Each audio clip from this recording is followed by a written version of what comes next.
এখানে মুরাদপুর ১৪৮৭-৯০ সংগঠনের কাজকারবার আমি আমার সভাপতি সোহেল সেক্রেটারি আমাদের উদ্যোগে এই লাইনটা পরিচালনা করতেছি।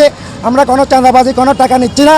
কেউ চাঁদাবাজ আসলে তাদেরকে প্রতিরোধ করার জন্য আমরা সবসময় এখানে শ্রমিকের জন্য শ্রমিকের কাজের জন্য সবসময় আমরা শ্রমিকের পাশে ছিলাম এবং থাকবো। এভাবে আমরা এই লাইনটা পরিচালনা করতে আমরা কোনো শ্রমিক কাছ থেকে ১ টাকা কোনো আদায় করি নাই। শ্রমিকের কোনো শ্রমিক বলতে পারবে না আমরা সবসময় শ্রমিকের পাশে থাকবো। আমি ইনশাল্লাহ এখানে আজকে পুণ্যবাহিনী নিয়ে আমাদের কাছে মাইদর করে চাঁদা দাবি করে যখন দাবি করে আমরা দিবাল্লাহ যখন অস্বীকার করে আমাদেরকে লাইন থেকে মাইদর করে এখান থেকে আমরা প্রতিরোধ করে আমরা যখন বাধা সৃষ্টি করি প্রতিরোধ করে আমি বাস থাকতাম আমি একজন শ্রমিক নেতা। আমি ১৪৮৭-৯০ সেক্রেটারি বর্তমান রানিং সেক্রেটারি আমাদের আহ্বায়ক কমিটি সেক্রেটারি বর্তমান রানিং। আমাকে যখন বলা হচ্ছে তো আপনারা কেটা এখানে তো আমরা কোনো চাঁদা দিই না আমরা চাঁদা তুলিয়ে না এখানে শ্রমিক সংগঠন চলবে। আমাকে এরা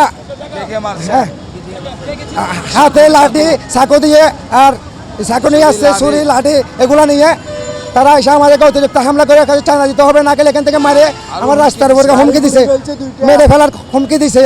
আমাকে মারতে রাস্তার ওই পাশে নিয়ে গেছে এই পাশের থেকে এই পাশে আনছে অনেক মারধর করার পরে আমি কই আমি মরে যাব কিন্তু আমি শ্রমিকের ন্যায্য আদায় করে ছাড়বো কোনো শ্রমিককে নির্যাতন করতে না পারার মতো।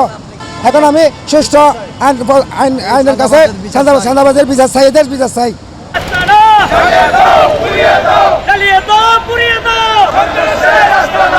আসসালামু আলাইকুম, আমি ১৪৮৭-৯০ মুরাদপুর আঞ্চলিক শাখা সভাপতি। আজকে তারা অবৈধভাবে এখানে কিছু কার্যকলাপ চালাতে আসছে। আসার কারণে আমরা প্রতিহত করতে গেলে আমাদেরকে বাইরের গুন্ডা বাহিনী নিয়ে আসা, তারা অন্য মারফত সন্ত্রাসী বাহিনী নিয়ে আসা শ্রমিকের উপর নির্যাতন করার জন্য তারা এখানে একটা প্ল্যানিং করে আমাদেরকে মারধর করার জন্য আসছে। তখন আমরা এটার প্রতিহত করার জন্য চাঁদা দাবি করছে, চাঁদা দেওয়া না দেওয়ার জন্য আমাদের এখানে প্রতিহত করছে। তাদেরকে প্রতিহত করাতে তারা বিভিন্ন গুন্ডা বাহিনী নিয়ে আমার সেক্রেটারিকে মেরে রক্তাক্ত করছে, আমাদেরকে হুমকি ধুমকি দিয়ে গেছে।